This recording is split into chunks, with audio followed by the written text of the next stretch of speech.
Hey, it's Sunday night. You're on the Bible Forum. I'm Warren Sprouse. We're here together for the next couple of hours. We're going to be looking at life through a biblical lens and solving all the world's problems in, about 2 hours or less. Last couple of weeks, it's been 2 hours or more. But you can go to bed whenever you want because all of this is recorded in 2 or 3 different places. In the next few weeks, it should start showing up on podcasts so that you can get it on your phone or whatever. You can go to ustream.tv. You can take out your phone, you can go to your app store, and you can find Ustream on your app phone. If you select that app, when you get it, you need to find the Bible Forum. Now, it's not listed that way. It's listed a little different way. So I'm trying to remember what that way is, and I can't, but it's there. And you can watch on your phone or on your iPad or wherever. I want to kind of bring you up to speed with some of the things that have been happening this week. On October 31st, about midnight, one Orenthal J. Simpson was in the process of being escorted out of a Las Vegas hotel bar by hotel security. You know Orenthal Simpson? We know him as OJ. He just got out of jail. He's being escorted out of a hotel bar. Why? Well, he was allegedly getting boozed up and becoming unruly. From jail, his plan was announced that he was going to Florida with his daughter. But he's back in Las Vegas. He never got out of town, not too far. He's in jail in Nevada. He's still in Las Vegas. And he's still doing the same sort of thing that got him thrown in jail in the first place. You realize there are people in this world who just cannot stay out of trouble. OJ seems to be one of them. Our president is over in the Middle East at the Asia-Pacific meetings. There, President Trump and President Putin met informally several times. And each time, President Trump asked him if he and or his country had tried to meddle in the 2016 election here. When pressed by the media, Trump said, talking about President Putin, he said he didn't meddle. He said he didn't meddle. I asked him again. You can only ask the man so many times. I just asked him again. He said he absolutely did not meddle in our election. He did not do what they are saying he did. It got so bad, the president said, that every time he sees me, he says, instead of hello, he says, I didn't do that. And the president really believes that when Putin tells him that he didn't do that he means it. The press is not so sure. I don't know that the rest of us are all that sure either. I don't know how much I would believe of a Russian president at this point. I think that he's very insulted by it, which is not a good thing in terms of international relationships. Because again, if we had a relationship with Russia, North Korea, which is our single biggest problem right now, it would help a lot.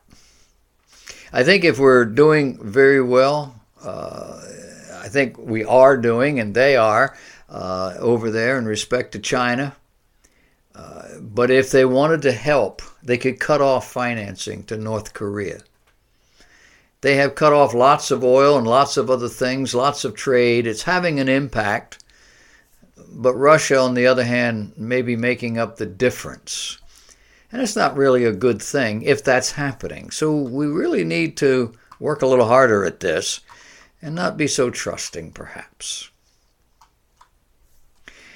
The cable news network, we call it CNN, has positioned itself the bastion of all things progressive, the defender of women's rights, equality for all. And now 175 people originally signed on as plaintiffs in a lawsuit alleging racial and gender discrimination against CNN.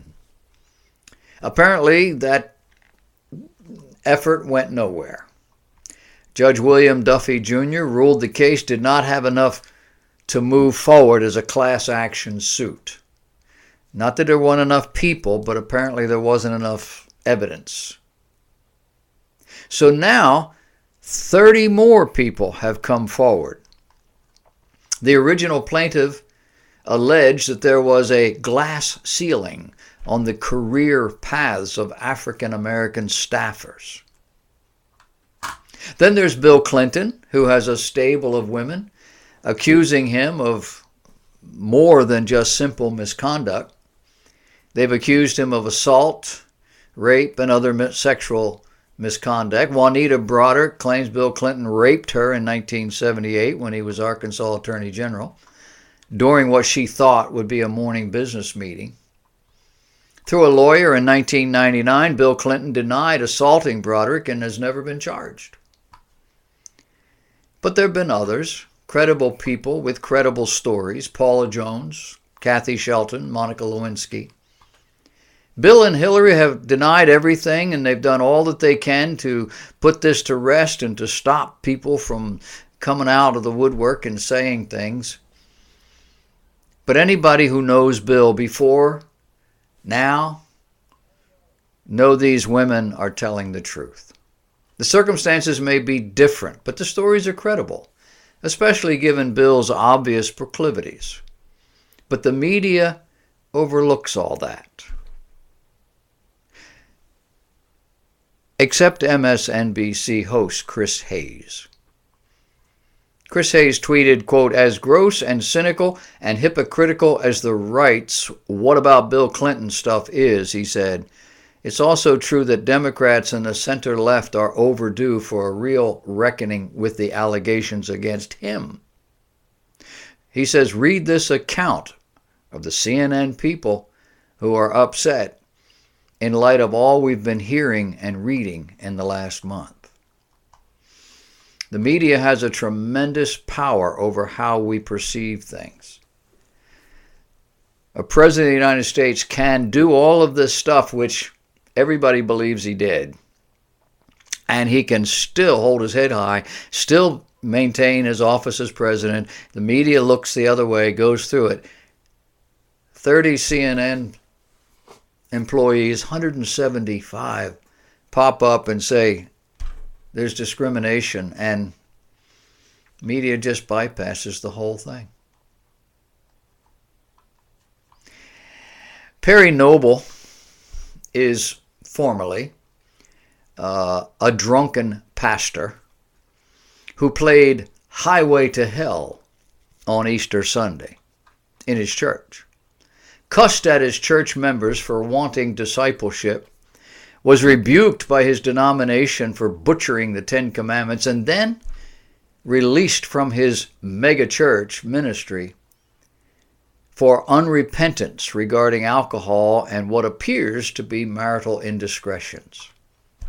Perry Noble, whose church had to reiterate that he was not qualified for ministry when he refused to leave the pulpit, refused to stop preaching in other churches back in June. Perry Noble has now hired a so-called Christian public relations professional who helps disgraced mega ministers rebuild their reputations after moral failure. You didn't know helping disgraced pastors was a profession? Noble's PR guy is named Hunter Frederick and advertises himself as a public relations and crisis manager. He bills himself as a well-meaning servant of Jesus. Here's a pastor who drinks, gets drunk, cusses in public,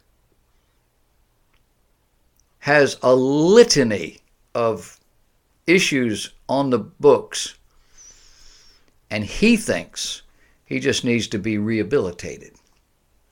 That's the condition of our church today. That's where the contemporary church is taking us. Under the heading of Did He or Didn't He comes Judge Roy Moore. You remember Bill Clinton? Did he? Didn't he?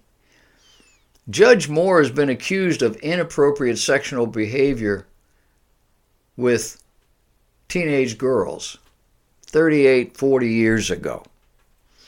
The media and about 50 of his future colleagues have abandoned him. The law says he's innocent until it can be proven that he's guilty. I listened to an interview he did on the Hannity show this week, and from what I heard, it sounds like something happened. The part that's in favor, his favor, is number one, the law. Got to prove these things. And number two, that these girls waited through several state elections, his decades on the bench, his stint as a state Supreme Court judge, the whole Ten Commandments brouhaha, not to mention the deadline for replacing a Republican candidate on the ballot before all of a sudden remembering that this happened to them. Watch this play out.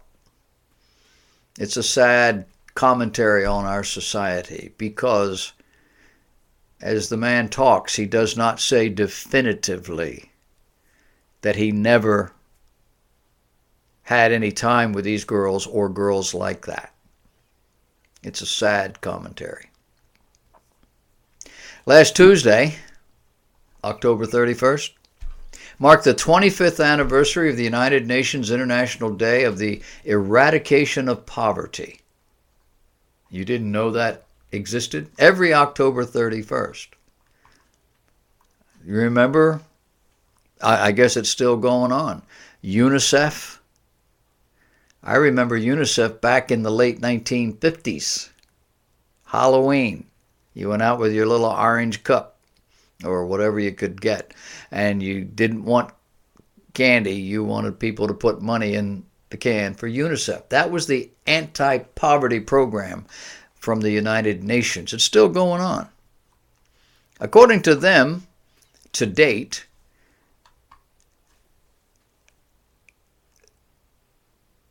this is the 30th anniversary of the call to action, which saw the French anti-poverty campaigner Father Joseph Rowinski ask the international community in front of 100,000 Parisians to strive to eradicate extreme poverty.